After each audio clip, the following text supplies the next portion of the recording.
Un especial saludo a todos los que han asistido a este auditorio, al Salón Luis Guillermo Vélez del Congreso de la República, a las diferentes delegaciones que se han hecho presente acá para poder compartir su problemática, la problemática del tema ambiental que nos preocupa enormemente. El profesor Óscar Vanegas intervenga. Él, pues como ustedes saben, tiene diferentes compromisos y pues aprovechando que nos acompaña en el Día de la Audiencia, además que es una de las figuras representativas dentro de esta lucha pacífica y académica de defender lo esencial pues para los colombianos, como es el tema hídrico y demás, pues le voy a conceder la palabra. Profesor, su merced, de verdad, muchísimas gracias por acompañarnos. Es un placer que esté de alguna manera compartiendo cada una de sus investigaciones con nosotros y esperamos sirvan de herramientas para cada uno de los colectivos ambientales que hoy nos acompañan y los que muy seguramente hoy nos están viendo por televisión, para que se apropien de ellas y puedan seguir defendiendo el territorio y sus comunidades de esta descarrilada locomotora mineroenergética. Profesor, tiene usted el uso de la palabra. Bueno, muy buenas tardes, muchas gracias por la invitación, un saludo a todos ustedes por ese coraje de venir a estas presentaciones en las cuales lo único que estamos haciendo es patria, y realmente como ingeniero de petróleos que soy y como docente en el cual tengo la responsabilidad de formar el recurso humano que la misma industria petrolera utiliza, pues para mí es de bastante, digamos, preocupación lo que ha venido pasando en el país. Más que hablar de los impactos ambientales que la industria petrolera está dejando en el país y en el mundo, obviamente, porque nosotros escuchamos que todo el mundo le echa la culpa al calentamiento global, pero nadie dice que el calentamiento global proviene obviamente de la industrialización del mundo, y la industrialización del mundo ha sido producida por la combustión de los combustibles fósiles, el carbón, el petróleo, el gas natural. O sea, la industria petrolera que ha industrializado el mundo es la gran responsable también de ese calentamiento global y obviamente de las problemáticas ambientales que se vienen generando. Esta situación de los impactos ambientales de la industria petrolera, pues como ingeniero de petróleos la conozco desde que era estudiante en la universidad. Sin embargo, en el país no había conciencia ambiental, no existía el Ministerio del Medio Ambiente, no se daba la cátedra del medio ambiente en las instituciones. Hoy en día el mundo está preocupado por ese desafío que nos espera en este siglo, como es ese calentamiento global y posiblemente un riesgo que vamos a tener también en una disminución del agua, una escasez de agua que ya se está viendo y que inclusive algunos pregonan una guerra mundial por el agua, al igual que no tenemos garantizado el suministro de alimentos, o sea, viene una crisis alimentaria también, no solamente por estos problemas, sino también por la explosión demográfica. El crecimiento de la población en el mundo es del orden de 1.000 millones de personas en solo 12 años, según las estadísticas. Y esto es lo que nos tiene preocupados a todos. Posiblemente también en el pasado, cuando tuvimos una buena renta petrolera por la explotación de estos recursos, pues el medio ambiente quedaba en segundo plano y venía para nosotros como prioritario esos recursos que le quedaban al Estado y al país, que ayudaban a jalonar el desarrollo económico y social. Y obviamente unas regalías que le llegaban a los entes territoriales que, como la Constitución lo decía en su artículo 360 y 361, era una compensación por todos los impactos que la industria petrolera y la industria minera generan. O sea, la misma Constitución reconoce que la minería y el petróleo generan un impacto y por lo cual hay que dar unas regalías para compensar eso.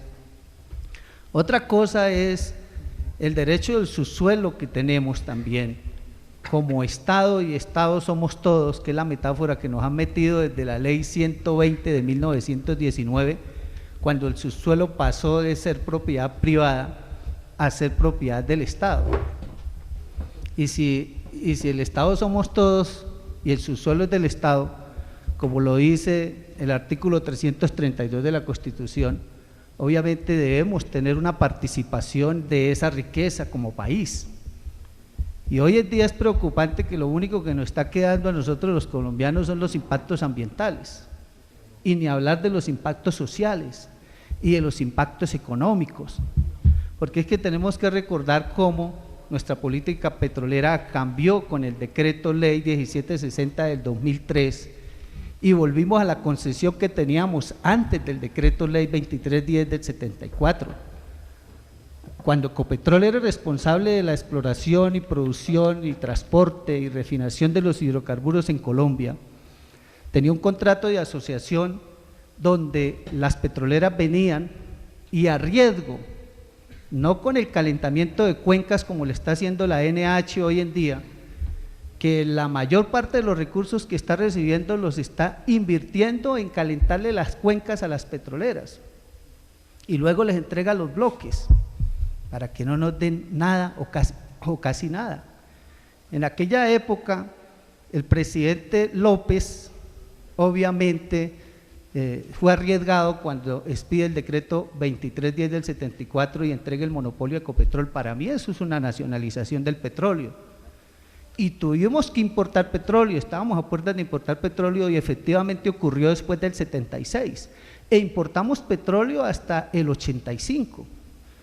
Y a él no le tembló la mano de decir con el contrato de asociación de que vinieran y buscaran por su cuenta y riesgo, y que si encontraban tenían que pagar las regalías del 20% que contemplaba la ley 20 del 69, que ahora no es sino el 8.5%, de acuerdo al informe que le entregó al senador Robledo la misma NH en un cuestionario que se le envió, donde de 170 campos que se han descubierto con esta nueva modalidad, 102 de los cuales han sido declarados comerciales y producen ya 170.000 barriles diarios, nos están dando de regalías solamente 13.000 barriles diarios.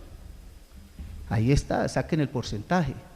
Y en participación en la producción nos están dando miserables 538 barriles, de tal forma que en 10 años la NH, según su informe, ha recibido 23 millones de dólares por participación en la producción de un subsuelo que es del Estado y que somos todos. Ha entregado 351 bloques, de los cuales 157 los entregó a dedo, con cero participación para el Estado. Y en la mini ronda 2008-2009 entregó 22 contratos más, con cero participación para el Estado. O sea que el 51% de las áreas y de los bloques o contratos, nosotros no tenemos participación en la producción.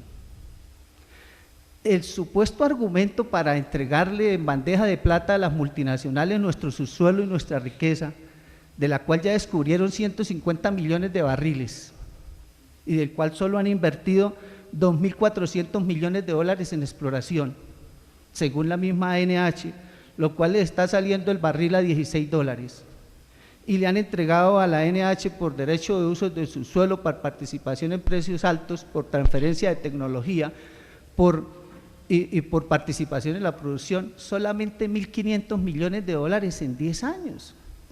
O sea que nosotros nos hemos beneficiado por cada barril $10, o sea, nos están pagando el barril a $10 y está a 100. Señores, esto es lo que nosotros debemos pensar como colombianos.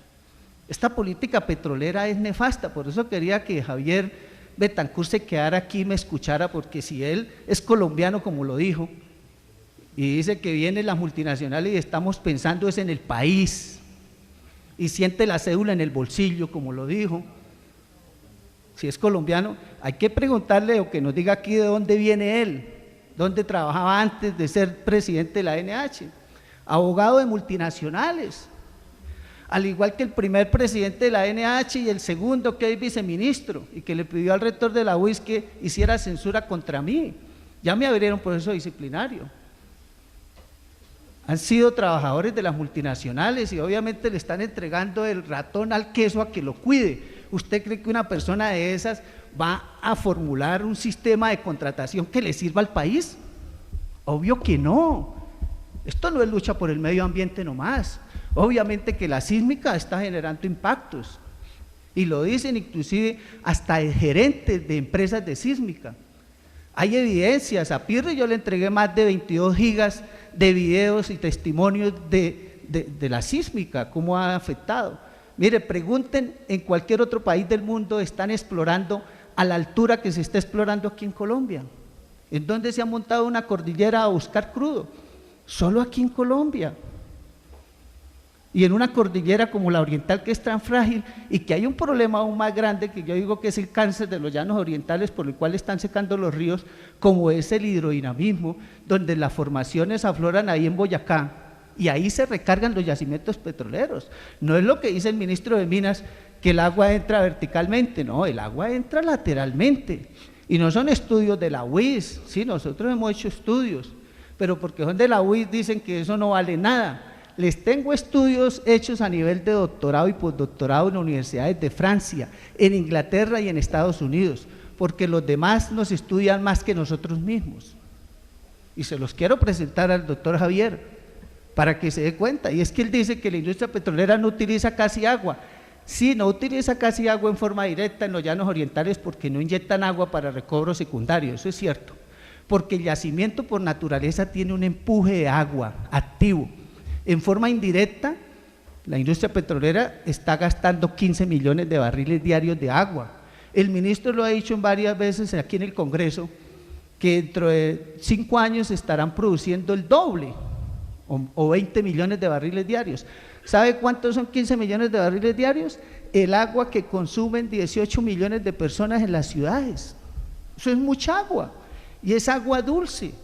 Entonces, aunque no la estén inyectando, y deberían de inyectarla, porque la política en Colombia debería de ser 0 vertimiento de aguas, para tampoco contaminar los pocos caños que están dejando con agua. O sea, esto es una sinvergüenzura, y que no les duela el país. Ahora van a pedir que la UIS les dé un informe sobre que supuestamente están haciendo las cosas bien, y así como posiblemente cuando él deje de ser presidente de la NH va a volver a ser abogado de una multinacional petrolera, y posiblemente a la UIS le van a dar contratos después de que haga ese enunciado, y posiblemente uno de los funcionarios de ayer a UIS va a llegar de pronto hasta vicepresidente de la NH. Tenemos que ser sinceros con el país, nos tiene que doler esta patria, o si no, pidamos nacionalización en otro país. No seamos tan sinvergüenzas y cínicos. Eso es a cambio de un sueldo, como yo le digo a los estudiantes de último semestre, y se lo dije al claustro de profesores en la UIS: si me van a abrir procesos disciplinarios, si me van a echar, écheme, porque yo prefiero quedarme vendiendo empanadas, ¿sí?, que ser cómplice del saqueo de los recursos naturales de este país. Muchas gracias.